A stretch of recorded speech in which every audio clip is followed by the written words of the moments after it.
નમસ્તે મિત્રો, આપનું સ્વાગત છે યુટ્યુબ ચેનલ ગ્લીમ ઓફ ગોડમાં. આપણે શ્રીમદ ભાગવતમાં આગળ વધી રહ્યા છે. ગઈકાલે આપણે જોયું હતું વિદ્યાધર અને શંખચૂડનો ઉદ્ધાર. એ આપણે જોઈશું અરિષ્ટવદ અને અક્રૂરનું વ્રજગમન. શ્રી સુખદેવજી બોલ્યા, એકવાર બળદનું રૂપ ધારણ કરી કંસનો મોકલેલ અરિષ્ટાસુર નામનો એક મહાશક્તિશાળી દૈત્ય વ્રજમાં આવ્યો. એના ચાલવાથી જ પૃથ્વી ધ્રુજવા લાગી અને ઉપર ઉઠેલા પૂંછડાથી વૃક્ષો અને શિંગડાથી પર્વતો તૂટવા લાગ્યા. તેની ભયંકર ગર્જનાથી સ્ત્રીઓ અને ગાયોના ગર્ભ પડી ગયા. એને જોતા જ ભયભીત વ્રજવાસીઓ કૃષ્ણના શરણે ગયા. ત્યારે કૃષ્ણએ તેમને આશ્વાસન આપતા કહ્યું, તમે સહેજે ભયભીત બનો નહીં, હું તમને એનાથી છુટકારો અપાવીશ. આમ કહી કૃષ્ણે પોતાના બંને હાથ ફેલાવી એ અરિષ્ટાસુરને પડકાર ફેંક્યો.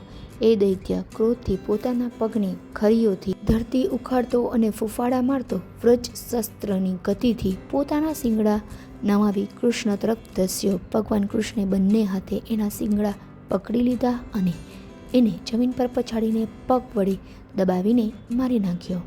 અસુરનો નાશ થતાં દેવતાઓએ એમના ઉપર પુષ્પવર્ષા કરી અને કૃષ્ણ બળદેવ સાથે વ્રજ પાછા ફર્યા. હવે કંસનો સમય નજીક આવી ગયો છે, એટલે એ પાપીનો નાશ કરવો જરૂરી છે એમ વિચારી ભગવાને નારદજીને પ્રેરણા કરી.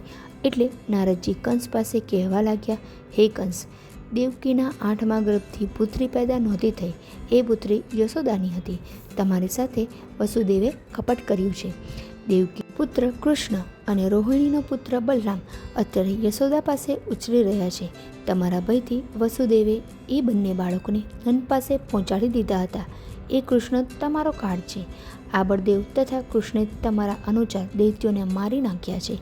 આ સાંભળી ક્રોધે ભરાયેલા કંસે વસુદેવને મારવા માટે તલવાર ઉગામી, પરંતુ નારદે એને તારો કાળ તો કૃષ્ણ છે, તેને જ માર એમ સમજાવી શાંત કર્યો. પરંતુ કંસે દેવકી અને વસુદેવને હથકડી બેડીઓ પહેરાવી ફરીથી કારાવાસમાં નાખી દીધા. નારદના ગયા પછી એણે કેસી નામક અસુરને કૃષ્ણ બળદેવને મારી નાખવા મોકલ્યો. ત્યારબાદ એણે નારદે કહેલી બધી વાતો પોતાના મંત્રીઓને જણાવી અને નિર્ણય કર્યો કે કૃષ્ણ બળદેવને મથુરા બોલાવી કુસ્તીમાં પહેલવાનો સાથે મલ્લયુદ્ધ કરાવીને અથવા હાથી વડે કચડી ગમે તે રીતે મારી નાખવા. ત્યાર પછી એણે શ્રેષ્ઠ યદુવંશી અક્રૂરજીને બોલાવી કહ્યું, હે અક્રૂર, તમે સૌથી આદરણીય છો. તમે મિત્ર તરીકે મારું એક કામ કરો. તમે વ્રજ જાઓ અને નંદજીના પુત્ર કૃષ્ણ બળદેવ બંનેને રથમાં બેસાડી અહીં લઈ આવો. મેં સાંભળ્યું છે કે એ બંને મારા કાળ છે, એટલે અહીં આવતા જ હું એમને કૌલયા પીઢાથી વડે કચડી નંખાવીશ. આમ છતાં જો એ બચી ગયા તો એમને મારા પહેલવાનો ચાણોર અને મુષ્ટિક દ્વારા મરાવી નંખાવીશ. માટે એમને ધનુષ્ય યજ્ઞમાં ભાગ લેવા તથા મથુરા બતાવવાને બહાને અહીં બોલાવો. અક્રૂર બોલ્યા, તમારો આ વિચાર ઉત્તમ છે, પરંતુ સિદ્ધિ અથવા અસિદ્ધિ પરમાત્માના હાથની વાત છે. છતાં પણ હું તમારા આજ્ઞાનું પાલન કરીશ. અહીં અરિષ્ટવદ અને અક્રૂરનું વ્રજગમન નામની કથાનો અંત આવે છે. કથા પરથી આપણે શીખવા મળે છે કે હંમેશા દુષ્ટતાનો અંત આવે છે. ગમે તેટલા અજય શક્તિશાળી હોઈએ, પરંતુ જો દુષ્ટતા રહેલી હોય તો એ દુષ્ટતાનો અંત આવે જ છે. માટે હંમેશા સત્ય અને ધર્મના માર્ગે ચાલવું જ જોઈએ. સારા અને ખરાબ કર્મનું ફળ અહીં જ મળે છે, જે આપણે કંસના કર્મ દ્વારા જાણવા મળે છે.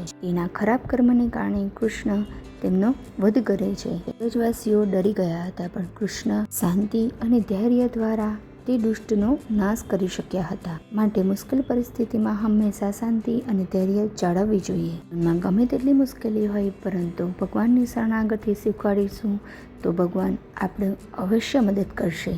આ છે આ કથાનો સાર. બાકીનું આપણે આવતીકાલે જોઈશું. જો આપને આ વિડીયો પસંદ આવ્યો હોય તો વિડીયોને લાઇક કરજો, શેર કરજો અને ચેનલને સબસ્ક્રાઈબ કરવાનું ભૂલતા નહીં. નવા નવા વિડીયોનું નોટિફિકેશન જોઈતું હોય તો બેલ આઇકોન અવશ્યથી પ્રેસ કરજો, જેથી આપણને દરેક વિડીયોનું નોટિફિકેશન મળતું રહે. કૃષ્ણ કનૈયા લાલ કી જય.